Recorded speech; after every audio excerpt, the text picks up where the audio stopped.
1. Select the school tab on the dashboard. 2. Select your region. 3. Select your school type. Schools are listed in alphabetical order. Once you select your school, your shared school folder will be presented. Select Upload, navigate to your file, select Open, and the file will be uploaded. Congratulations! You have successfully uploaded your document.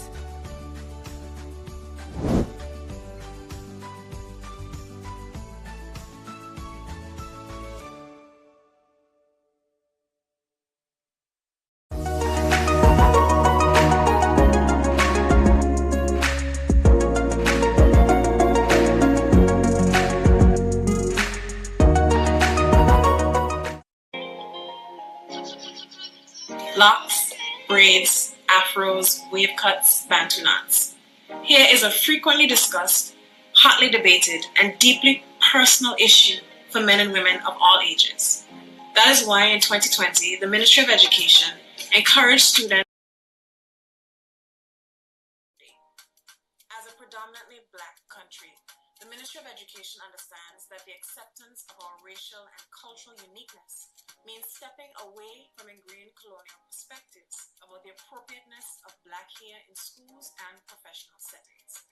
We want our students to express themselves with respect and to treat others with respect. So the Ministry of Education has undergone an evaluative process to look at the hair policy in the school system.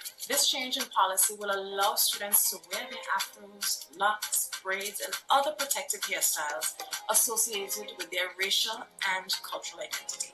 One of the most important changes to note is that locks will be generally accepted for both boys and girls. There will no longer be a process of applying to the Department of Education to state that they are being worn for religious reasons.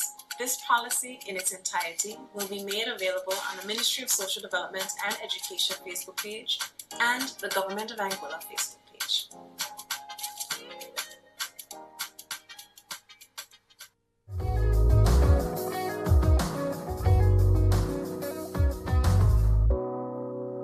The Ministry of Education and Youth is pleased to announce the Fathers Read To campaign. It is my wish, it is my hope that fathers across Jamaica will take up the challenge to read to their young children for 30 minutes every day. You will build such a rapport with your children, it will be amazing. Fathers who read to or with their young children positively impact them in so many ways. It helps the children to read better. They will know more words and will be better able to communicate. We know that fathers read too, and we want to highlight you. Post your pics on social media of you reading with your children. Tell us what it means for you. Reading is the gift that will last forever.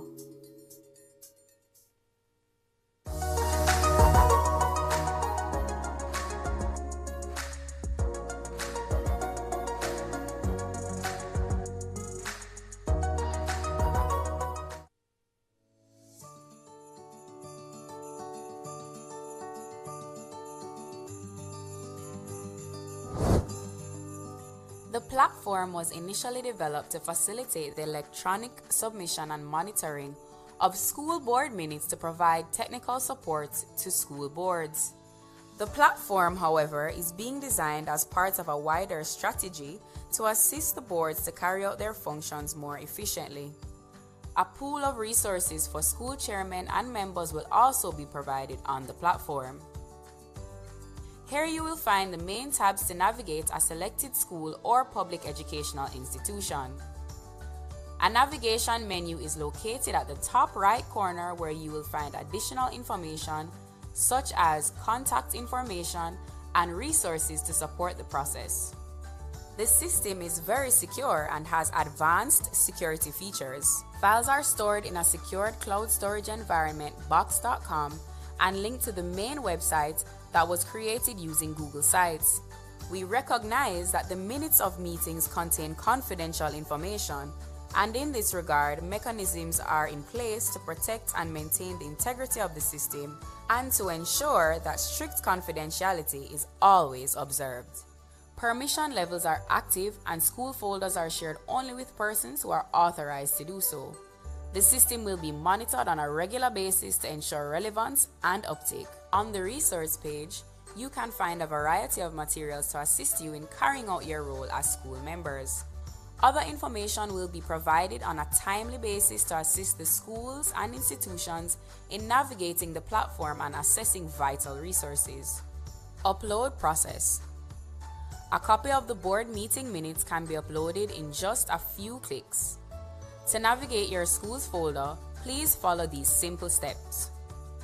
1. Select the school tab on the dashboard.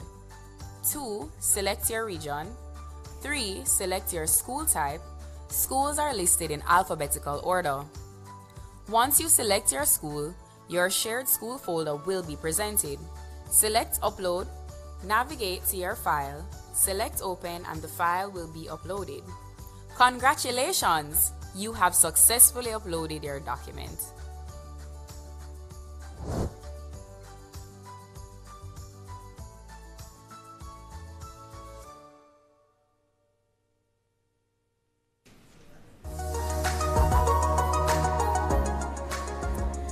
Ladies and gentlemen,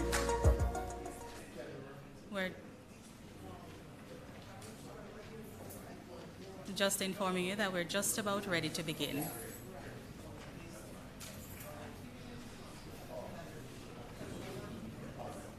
Hotly debated and deeply personal issue for men and women of all ages. That is why in 2020, the Ministry of Education encouraged students to celebrate their natural hair with World Afro Day.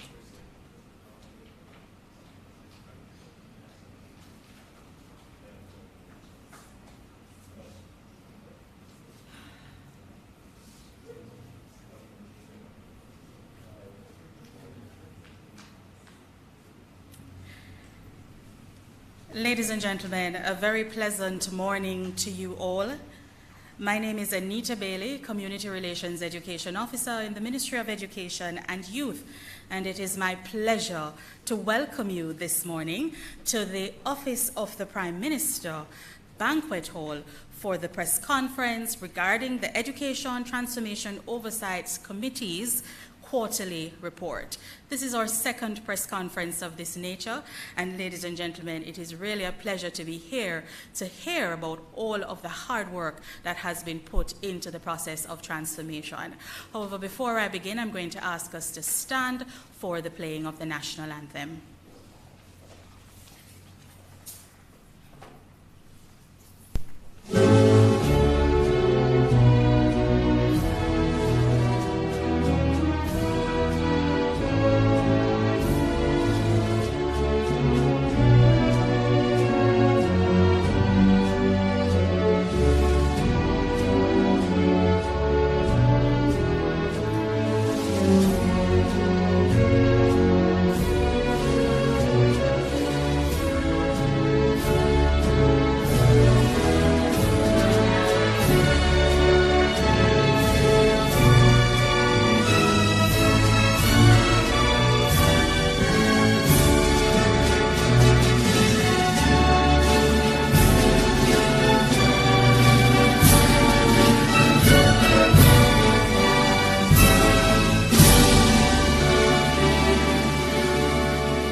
Thank you very much. You may be seated.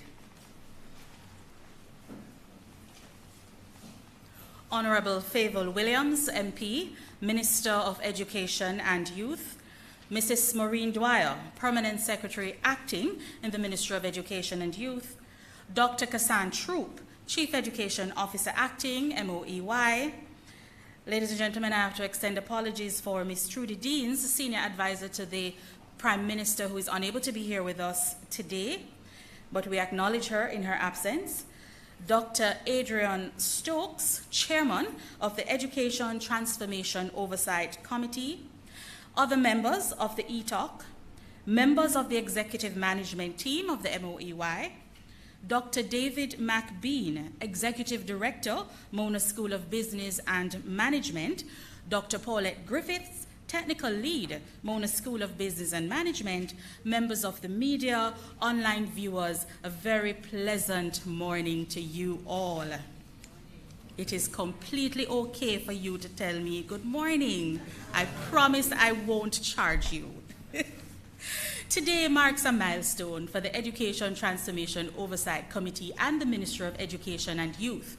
And that milestone is marked by our commitment to accountability to the people of Jamaica. We are committed to ensuring that transformation takes place in our country, in our education system, in order to ensure that our human capital is fully developed and ready to face the 21st century. And so, as we promised in July, we are right back here to update the nation on our progress of implementing the recommendations from the Patterson report. Without further ado, ladies and gentlemen, we're going to go straight into the day's activities, and we're going to invite Dr. Adrian Stokes, Chairman of the Education Transformation Oversight Committee, as he brings his report on progress updates. Please make him welcome.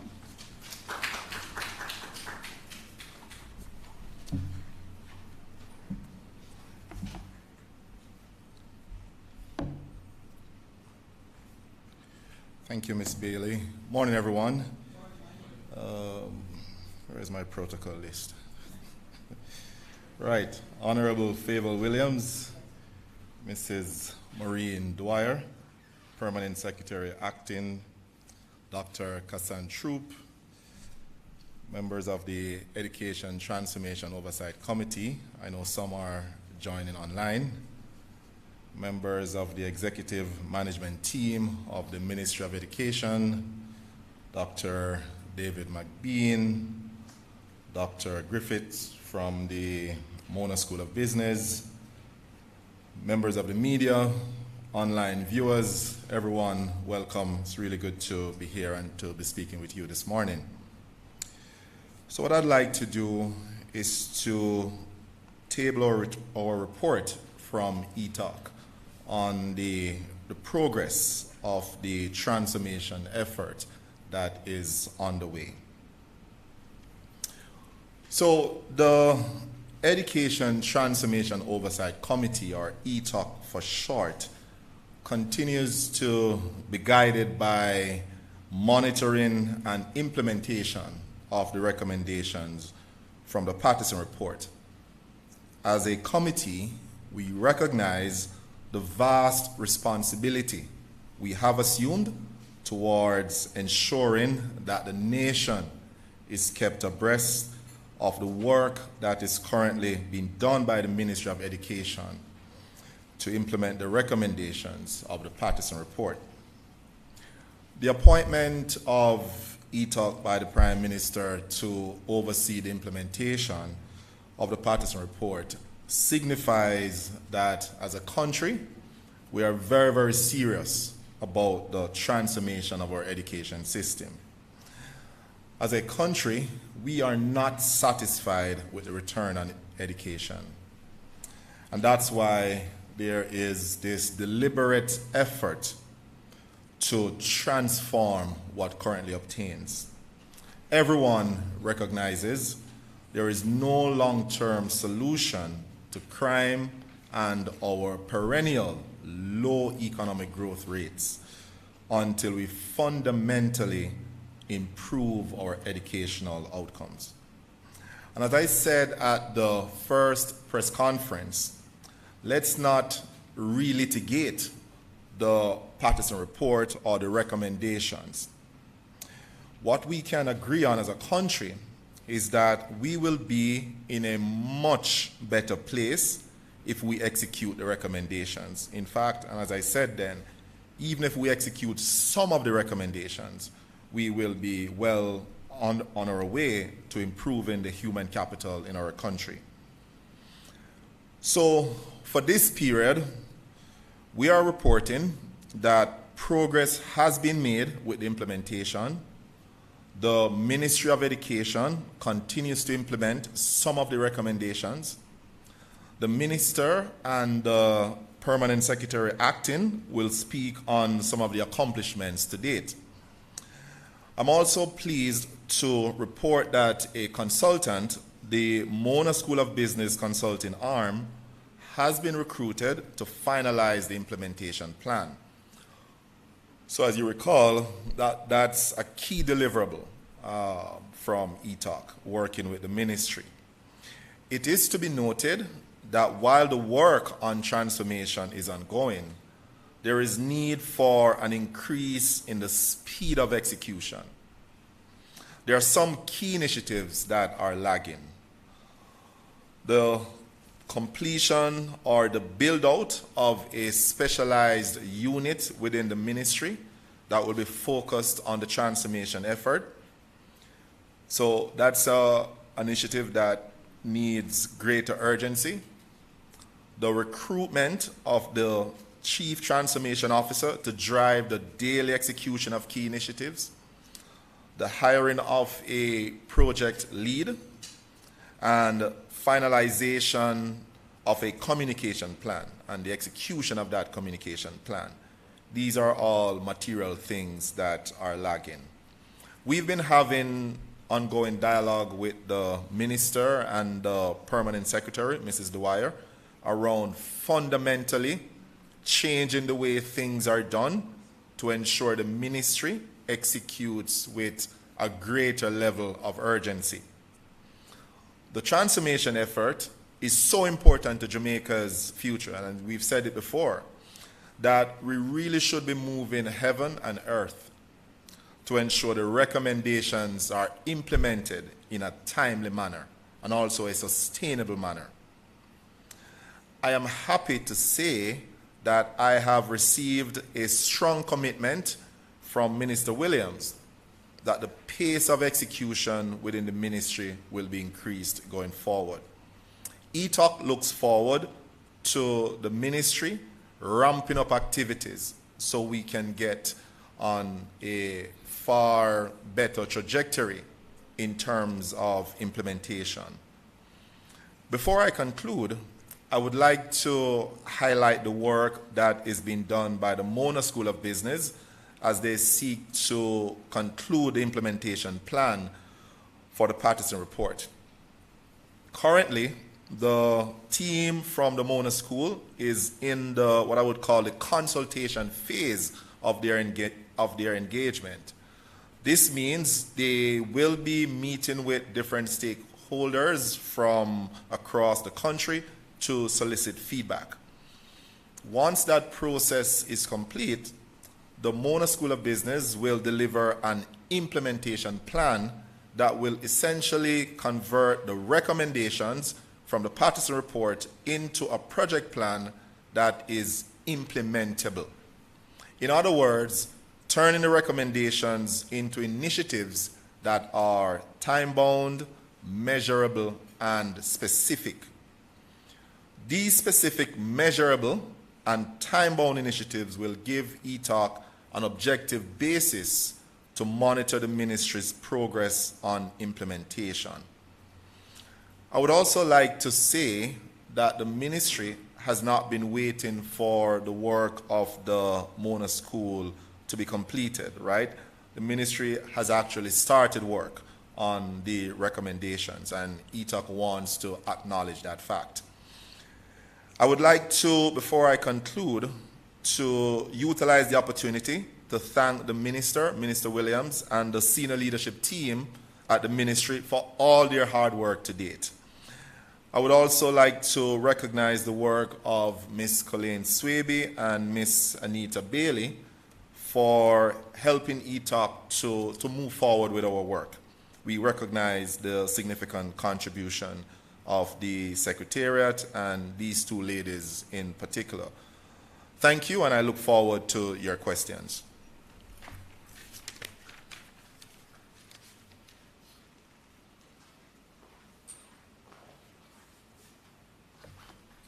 Thank you very much, Dr. Stokes. Some very important points raised there about the work of the ministry and the work of ETOC. We're very happy to know that the ministry continues to grasp at those things that can be implemented even while we await the work from the consultancy. And so thank you so very much for that report, sir, and for your vote of confidence as well.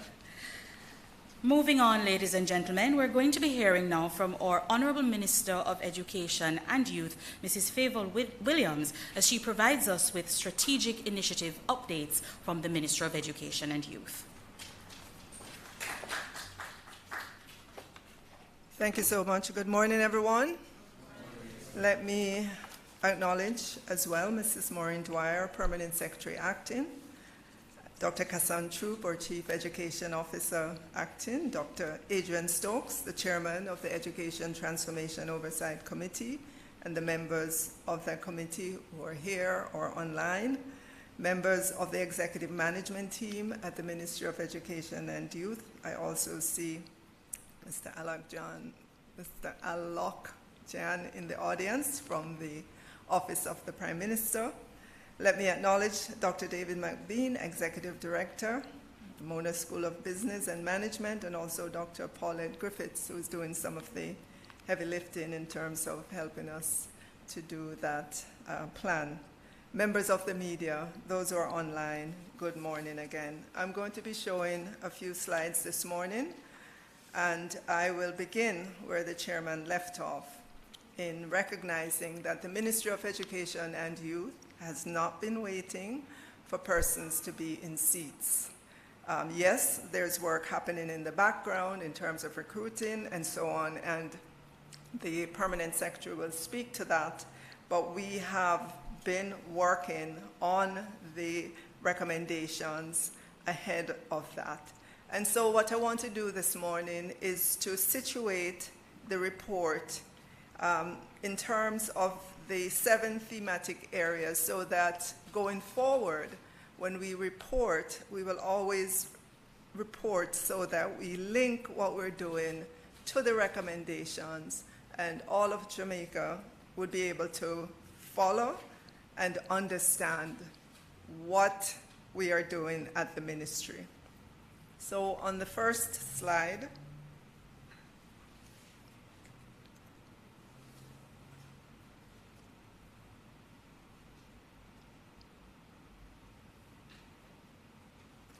so just to recap, the 7 thematic areas in the JETC report, Jamaica Education Transformation Commission report, are the following: governance, administration, leadership, and legislation, number 1. Number 2, early childhood education. Number 3, curriculum, teaching, and teacher training. Number 4, the tertiary sector. Number 5, TVET in Jamaica. 6, infrastructure and technology. And number 7, finance. So the ministry has been able to make gains in some of these areas, 5 out of 7 of these areas. Why 5 out of 7? If you recall, when the Prime Minister received the report from the Jamaica Education Transformation Commission, the Prime Minister made a further request for the Transformation Commission to do a deep dive into the TVET area. And so that we await that report there in terms of the recommendations. In the area of finance, you would understand that this is an area with which we have to collaborate with the Ministry of Finance and the Public Service. So that's an area to come. But in the other 5 areas, we have made progress.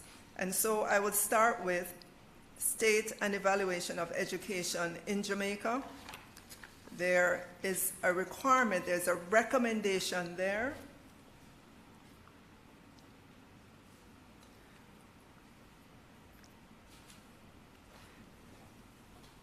So the very first recommendation is that in future years, all secondary schools be evaluated and ranked using the value-added procedure, complementing the traditional evaluation of the National Education Inspectorate. And if you recall, the National Education Inspectorate started many years ago, and it has been diligently producing evaluation of our schools.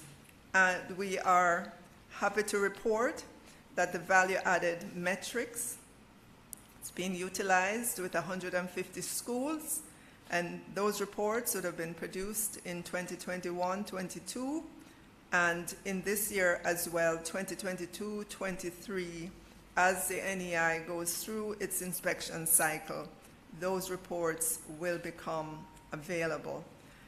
Just to remind Jamaicans, the NEI model is specifically linked to numeracy and literacy priorities of the Ministry of Education. Another recommendation is that there should be an education philosophy. And we have done that. So the recommendation is that we should widely promote an education philosophy which sees learning as a collaborative interaction between teachers, students, and the curriculum. The Ministry of Education has spent some time deliberating, drafting and redrafting, and at this point we do have a proposed education philosophy. And it reads as follows: education in Jamaica is designed to support the holistic development of each person, focused on their intellectual, social, moral, physical, emotional, and spiritual development through diverse and equitable educational opportunities and inclusive developmental pathways. A love for learning and humanity is engendered, resulting in citizens of moral and cultural excellence and the requisite competence for them to thrive in a changing world while contributing purposefully to the harmonious life of families and the development of communities, their country, and the world at large. To date, we have not had an education philosophy articulated as well as this one has. I know we have taglines in the education sector. One said, "Purses know and repeat often," which is every child can learn, every child should learn, but that's a tagline. This is a deeper philosophical embrace of education and what education can do for society. Of course, we know that we have to build the awareness around this as we go forward. All right, so moving now to the first of the broad thematic area, the governance, administration, leadership, and legislation. A top recommendation out of that is for us to quickly move to a regime of licensing of our teachers, given its direct link to professionalizing teaching and other benefits, including greater accountability structures. And the implementation is for us to complete legislative processes to enable the Jamaica Teaching Council to act as the sole entity to issue teachers' license. I'm happy to report that we have been working at this for some time now, because legislation takes time. We could not sit here and wait for the report. And so we are now in Parliament with the Jamaica Teaching Council bill. It's going through the rigors of a joint select committee, being examined clause by clause as we look at the recommendations that have come in from many stakeholders to see how we could incorporate the ones with which we agree into that bill. It is a time-consuming process. This was started, the Joint Select Committee was started in February of this year. We are in December. And I think we're only about 75% of the way there, because it's just, you have to go word by word, sentence by sentence, clause by clause, and there's a lot of debate, a lot of back and forth. And so you can see, but we have our sights set on the first quarter of next year. We move now to another recommendation, still keeping under that broad theme, for the education sector to have an education management information system. The report says that this is critically needed because while we have a lot of data at the ministry, every time we need it, it's just great effort to pull it together. There's no system that you could go to and quickly collate the data. We have started this, the implementation process for the education management system. So a firm has been engaged to manage that process. An oversight committee was established last month. There's data gathering sessions that are being conducted. And I know because this system, the EMIS we call it, already exists and is in use all across the world, that we will be able to take it on and tailor it to our needs. So we have started that process. And the terms of reference, so we'll go on to the next one, still remaining under that first broad thematic area. The recommendation there is a strategic review of the Ministry of Education structure to identify inefficiencies and create a structure. So we are reporting the terms of reference for the consultant has been developed. Some funding has been obtained from the International Development Bank, and we're continuing the organizational review led by our OD unit, or organizational department unit. So I want to say to the press, as I am going through this, there are well over 190 recommendations. When we look through those, about 72 of them are priority recommendations. And I'm sure when we get the report from the Mona School of Business, they may have a little bit different alignment, but together we will work on it. So if you think this is being too detailed, it's almost a 400-page report with many, many recommendations.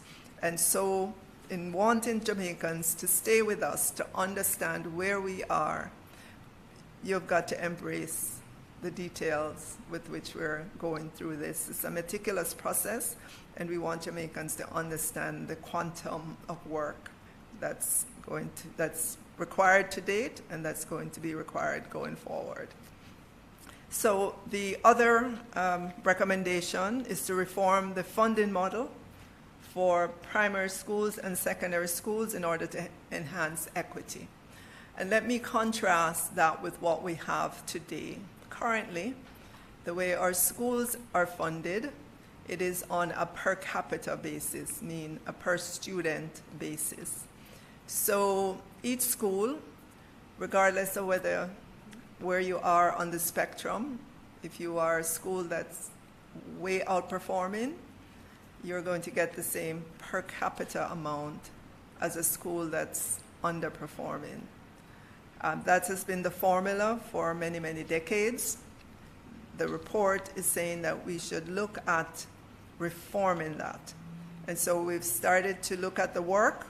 We're not yet at a point where we can come out with any new formula just yet, but it is serious work is going on in terms of looking at how what formulas exist across the world, how could we do it differently in Jamaica to enhance equity, because the cry today is that there are schools that are in greater need that should be getting more, but we're not able to do that because of the formula that we have currently, which is, it's a formula with which there's great transparency, so schools know exactly what they're getting, and nobody can look over and say, you're getting more, I'm getting less, right? Because that's how it is. But is that the formula that's going to serve us going forward?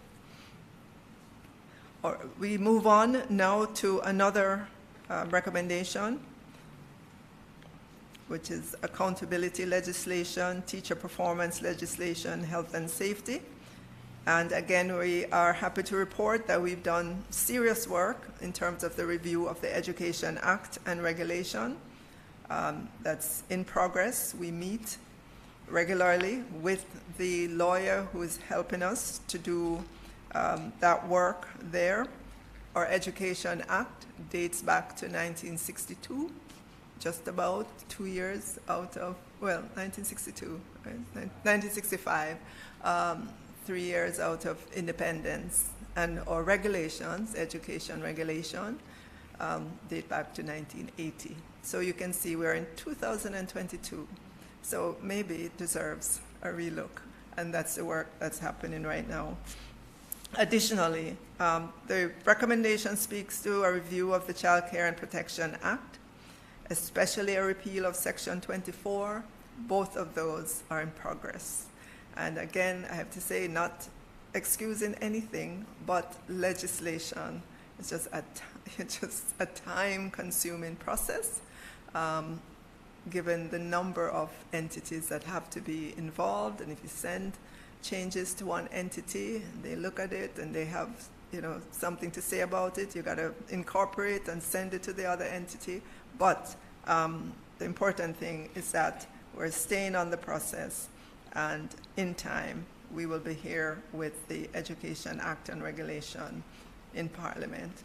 Additionally, there's a need for higher education policy that has gone through several drafts, and we are at almost the final stage of that higher education policy. Next. Switching now to the early childhood sector.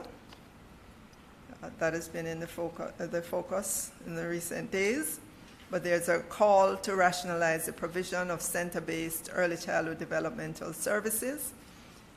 We have put some of the statistics there as to where we are in terms of the schools that are benefiting from upgrading and construction of infant schools and departments. We've costed these out. We know how much it's going to be over what period of time. And as our annual budgets come into fold, you will see greater presence of the government in the early childhood sector. Moving on to the next recommendation would be to increase the quality of teaching and learning through provision of trained teachers and resources in the early childhood institutions.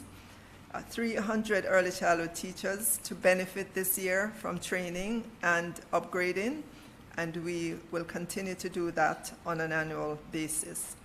The second thematic area is the curriculum teaching and teacher training.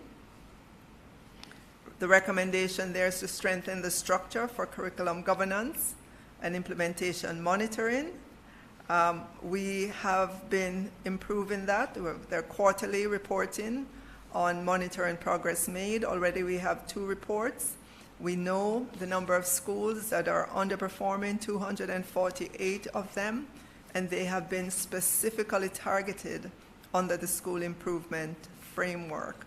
And I want to say to Jamaicans, we have no shortage of data in the ministry.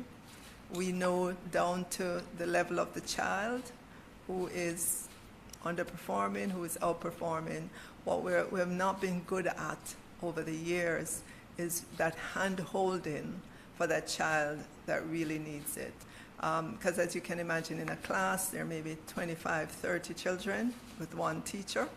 And so it's for us as an education ministry to just earnestly begin as I call it, the hand-holding. It's the individualized learning for those children who are really, really in need of it that we need to have happen in a much bigger way than we're doing it now, because that's the only way those children are going to catch up.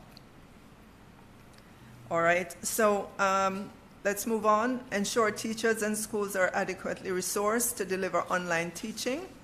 As you know, coming out of the pandemic, the government and private sector put a lot of resources into ensuring that We had our children have devices, and we are currently working to ensure that all of our schools have connectivity. So just to tell you what has been done in terms of the recommendation to implement schemes for teachers to access laptops and accessories. Over 8,500 teachers received laptops in the 21-22 academic year, which just ended. 15,000 laptops were provided to students on PATH. 8,000 teachers to receive laptops in this academic year, and we've already begun to distribute the e-vouchers for that. 25,000 tablets are to be provided to students on PATH, other students on PATH. We are to implement in our schools 720 desktop computers for 25 of our secondary schools. Those are being provided by Overseas Examination Council. And 10,000 laptops are being procured by e-learning to build out the ICT labs in high school as we prepared for the CXC e-testing exams. So in the area of technology, I think we are way, way ahead, way down the wicket by any measure that you look at. Whether it's the student or the school, we are putting in the infrastructure so that the education system is not left behind. As I mentioned earlier, the tertiary sector is another thematic area. The Higher Education Act and policy are being worked on right now, and we actually have a draft bill that's making its way through the process, and into the new year, our hope is that we'll be able to take that through the entirety of the process. I'll just touch on infrastructure and technology, even though it came in another thematic area. But the recommendation there is to increase government expenditure on school maintenance from 1% to 3% of the annual budget. We are not there yet, but we have moved significantly this year relative to the last school year. And so a total of almost $800 million is what we're working with in this school year for critical repairs and maintenance of our schools. And you could see that the initial $440 million benefited 140 schools across the 7 regions. We have an additional $127 million that just was approved in Parliament recently in the supplementary. And then across the region, $210 million was allocated for school repairs to benefit 106 schools, and much of that work is already underway, and we are very conscious of the needs across our schools in terms of infrastructure and the need to expand that budget. I'm almost at the end. Still on the thematic area of infrastructure and technology, we're looking forward in the first quarter of next year to the beginning implementation of solar energy use in 30 of our schools as a pilot. And then depending on the results of that, that would be something we would look to scale across our schools. Our schools are perfect. They are open during the days. To be able to use that, we'd love to be able to have better cooling in our classrooms. They're very hot right now. You know, if you go into them, most of them don't even have fans. So to the extent that we can use more solar energy at our schools, you can see how our children will be in a more comfortable environment, which will enhance their teaching and learning. And then just finally, in that same thematic area, the recommendation is that the ministry should continue to deploy broadband infrastructure to increase penetration across the island. And we have been doing just that. 554 schools have been contracted for broadband connectivity.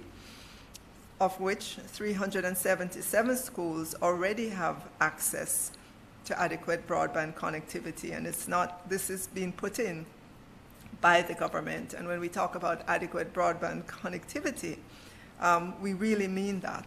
There was an assessment done of all the schools, looked at what their population was, and a decision was made that for each student, here's how much broadband connectivity we should allocate to these schools. And so if you go to these 377 schools, it should be quite evident to you that there's good connectivity in these schools.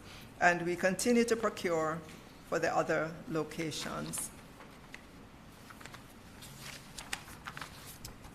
All right, and then finally, the recommendation is for investment in new software platforms to enhance governance, accountability, and improve productivity to the school level. We've started with the central ministry in terms of getting on to the government's MyHR system, which is allowing us to bring staff and teacher data onto this central system so that we have our hands around the data. A teacher's data is not in all different places, at the school, at the region, and so on. We have it in one location. It's a massive project. We've begun, we've put in many hours, many weeks, months already, but we know that there's still a lot more to be done in order for us to get to that place where we can easily have access to data. And so I'm going to stop here, hand it over to the PS to talk about just the human capital that's needed to help us to accelerate the progress of this. Thank you.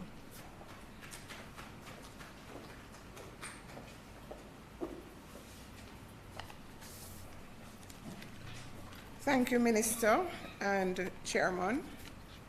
My job is to briefly bring you up to speed on how we are going to arrange the drivetrain for the change. So, Minister Williams, Chairman and members of ETOC, MOE executives, and members of the media, as well as those in here and online. Where is online? Up there? Good morning. So you will recall from the last period of transformation, one of the complaints was that the ministry was too big and bloated and that we were not able to meet the needs of our customers quickly enough and in a direct way. And that resulted in the formation of some special purpose entities. The NEI is one of them, JTC and the JTEC and so on and so on. But despite that, the problem remains. And so I recall the Prime Minister saying very clearly that this Ministry of Education will have to implement the changes and make the moves necessary to make sure that we are implementing the recommendations of the Pattison report.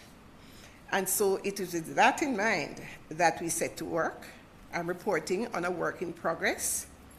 Well, initially, we need to make sure that we are able to support ETOC to be able to report on our progress. And so part of the interim work that has been done, I'm pleased to report to you today that we are way down the road, down the wicket, in the recruitment of a Chief Education Transformation Officer. We've gone through the process. It took a little while. We had applicants from not just Jamaica, but overseas. We were able to conduct those interviews, and we have identified a leading candidate, and the background work still continues. We expect that before the end of this month, we should be able to name that person to the public. But you well understand we will have to do the background checks because this is a really important aspect of Jamaica's work. Concurrent with that, we are in the process of the recruitment of a project lead. Am I doing something wrong? Did someone say PS? Okay. The project lead should be in place by December 16th. We actually did have a date that we had proposed for the 25th to do our interviews, but due to the unavailability of some of the candidates, we had to push it back. But we're proposing a date of the 16th when we should have that project lead in place. In addition to that, we have identified an administrative person to be on our interim team, a communication strategist to be on the team, and so there should be full support by January of 2023 for the work that is to come. Now, in the background, I will just give you a taste by way of these documents that we have worked out along with the Transformation Implementation Unit of the Ministry of Finance. One, a draft proposed functional profile of what the entire infrastructure for the transformation of the ministry will be. And this is to come under scrutiny and discussion and refinement to be fully implemented in line with our receipt of the implementation plan from the Mona School of Business. So know us to be working on this in the background, and we're being ably supported by the Ministry of Finance in this regard. Also, this is what the organizational structure should look like, available for discussion later, but it's in a draft state. But I just want you to understand, we're working on these things because we have to change the architecture of the ministry in order to get us to where we want to go. This is something that has been recognized over time. Over the last transformation period and into this one, we realize that this is an issue that must be dealt with. So, in addition to that, I know it was mentioned before, but Dr. Griffiths, you're here, Dr. McBean, the Mona School of Business, they've been invaluable partners in helping to engage with the recommendations. There are workshops planned for stakeholders coming up next week. And out of that, we're expecting that our plan will be delivered by the end of February 2023. That's our implementation plan, the monitoring and evaluation plan, as well as a financing plan for the transformation, because of course it has to be funded. And so those are my brief updates as it relates to where we are with reorganizing the architecture of the ministry to push the transformation project. Thank you very much.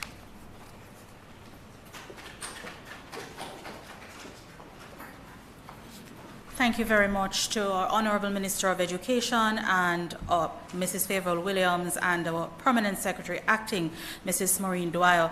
Ladies and gentlemen, obviously a lot of work going on in the background there at the Ministry of Education and Youth, all supported by ETOC or overseen by ETOC and the team there. Some key takeaways for you. You would have heard that we're investing significantly in the overall infrastructural development and upgrading of our schools. We're investing significantly in professional development of our teachers at all levels of the system. The development of an education philosophy, certainly a landmark activity for our country, which will definitely guide everything that comes from there on out once it is approved. The review of the Education Act, demonstrating that we have a ministry that is committed to working at being agile. We're not quite agile as we would like to be, but we're certainly getting there. Certainly, ladies and gentlemen, big ticket item for the minister here, the piloting of the solar energy in 30 schools. I can just imagine how much it will save us on our light bill when it goes into all of our schools. So a lot of things happening in the ministry in the background. We really are driving that train and cleaning up the tracks as we go along. So thank you very much, ladies. We're at that section, ladies and gentlemen, where we are going to be opening the floor for questions. I do know that we have persons joining us online on JIS, on YouTube, and on our Facebook pages for both the JIS and the Ministry of Education and Youth, so you can join us there. You can also share your questions there if you have any questions for us on that platform. I am going to start with those persons that are in the room now, and Mrs. Cheryl Bromfield from our communications team will be availing you with the microphone. So I'm opening the floor for questions now. Your journalists that are in the room, you can just stand, identify yourselves, and direct your question. Morning, I'm Jamila Maitland. I'm a reporter from TVJ.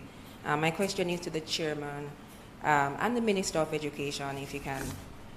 You know, the chairman mentioned that some of the staff, you know, the implementation was lagging. I think last time we were here, we saw an October timeline for the chief transformation officer, if I'm correct, and some of the other persons. You know, what would have been causing some of the delays? I heard the PS mention about the availability of some of the persons, but is there any other thing that would have caused the delay of ensuring that some of these persons, you know, are on the job already? All right. PS, would you like to?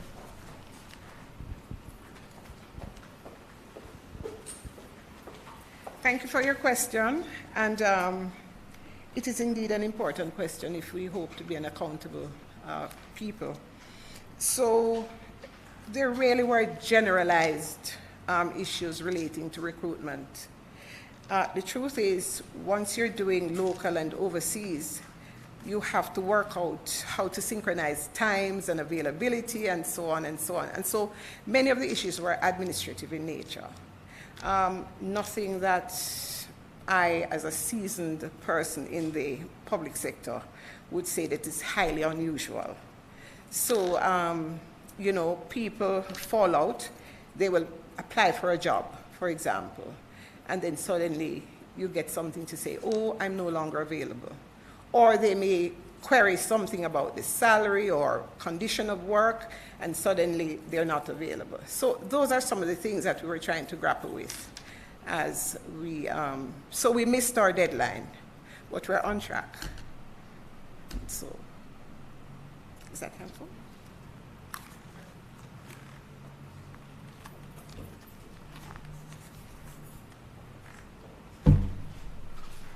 Morning, Hal Shane Burke, with the Jamaica News.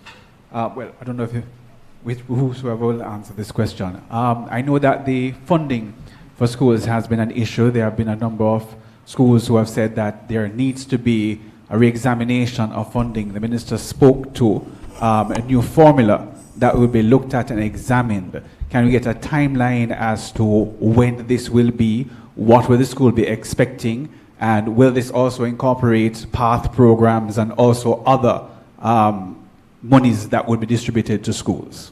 All right, so that's a question for Minister. All right, Minister.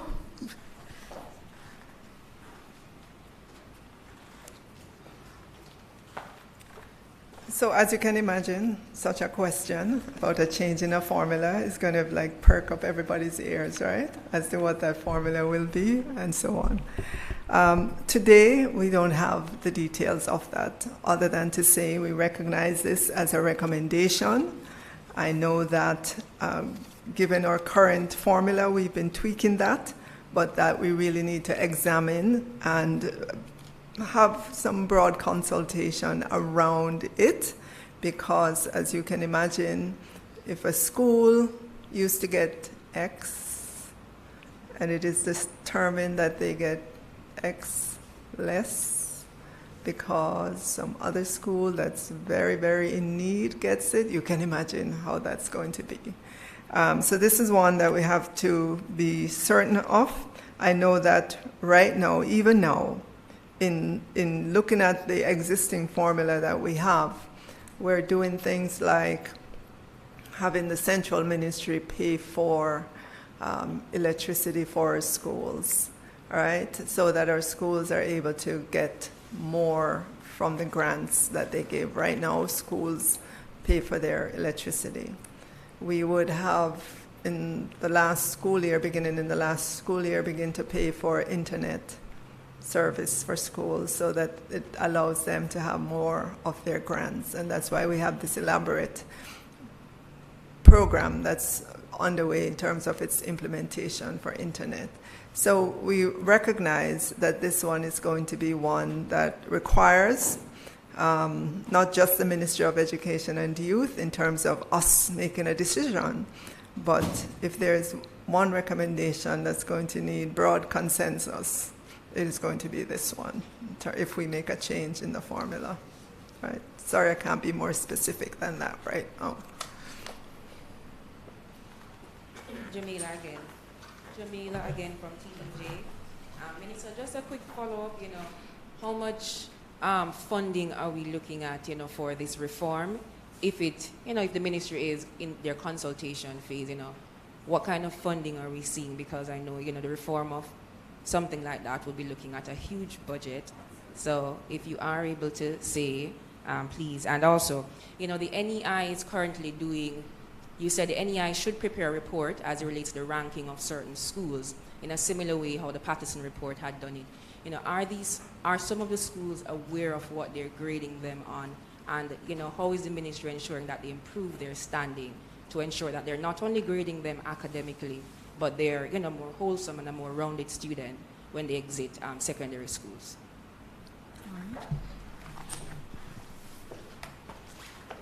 So I'll start and then I'll ask the PS in terms of the budget. So as you heard the PS say, NEI came out of one of the prior deep dive studies into the education sector. And NEI has been faithfully producing reports about our schools.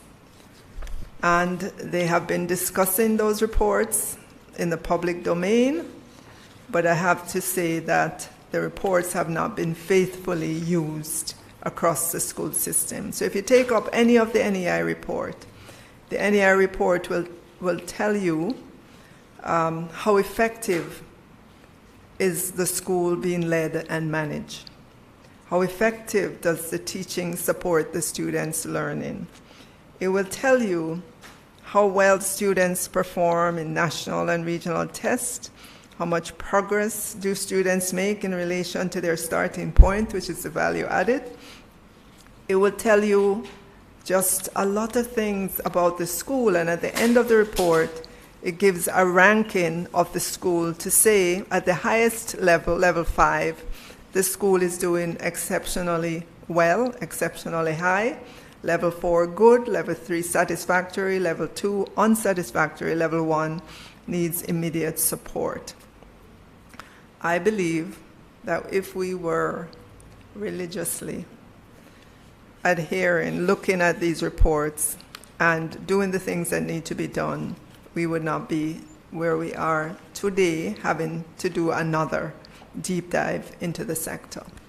And so what I have been doing, along with the team at the ministry, is whenever we speak with our boards, we bring to their awareness the need for them to be very familiar with the NEI inspection report. Because our boards in our school, they are the governance, they provide the governance for the school.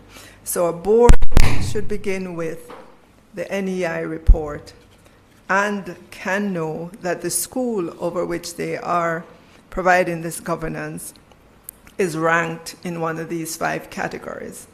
So let's say the school is ranked unsatisfactory. It tells you, this report tells you, what are the areas of weakness. And so that board should be able to say to the principal, what is the school improvement plan? The principal will use this report along with the staff, along with the teachers, to come up with a school improvement plan. And on a monthly basis, when that board meets, they should be looking at that school improvement plan to see if those areas of weakness, if they're seeing improvement in those areas of weakness. And that is what we have to get all of our boards, all 1,000 of our boards, to really embrace and begin to do. Otherwise, we're not going to see the improvements that we want to see in our schools. So that's in terms of what are we doing. That is what we have to do. It doesn't sound, whiz bang. It doesn't sound, but it's just the kind of practical, on the ground issue, holding people to account, holding the principals to account in the school. They are the school leaders. Every single school across Jamaica should have a school improvement plan, even if you're in the excellent category, because you can go higher. And those plans on a monthly basis should be coming in front of the board so that they know what is being executed on the ground and whether or not they're tracking for improvement at the school. It's not been done faithfully across the sector, and that's what we want our boards to understand.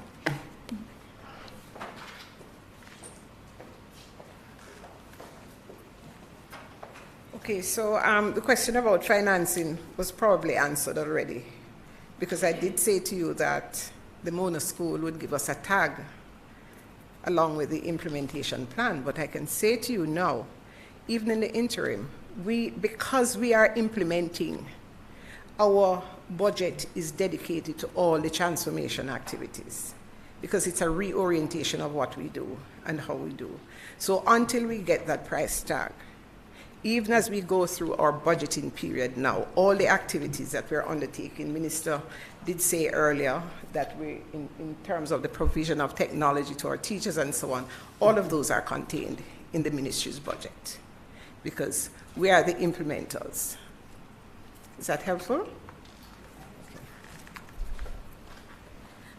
Thank you very much, PS. Thank you very much, Minister Williams, and thank you very much, Ms. Maitland. Any other questions from the floor for the members of the team, ladies and gentlemen?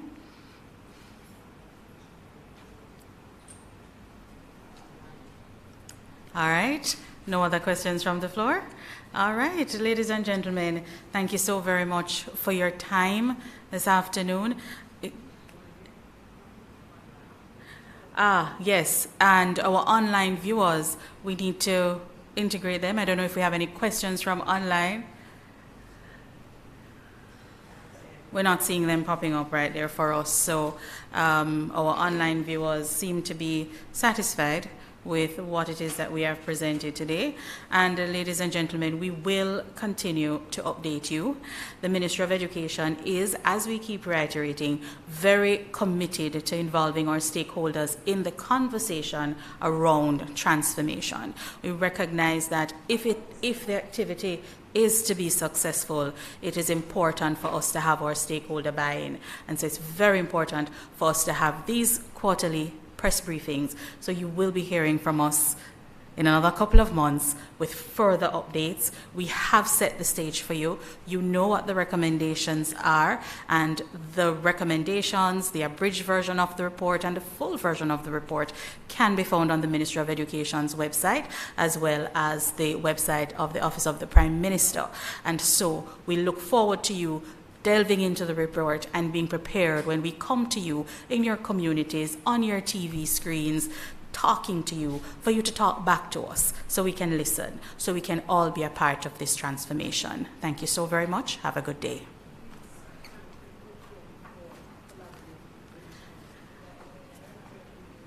And yes, I really do have to do that. Please forgive me. I have to say a very big thank you to the team from the Office of the Prime Minister for facilitating us today and for supporting the process from start to finish. They're with us consistently all the way through. And thank you also to our team from the Ministry of Education, our communications team, and all of the members of the media who are here to support us today, and our viewers online. Thank you all so very much. And now you're really going to have yourselves a good day.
Check, check, 1 2 1 2 6 4 3 2.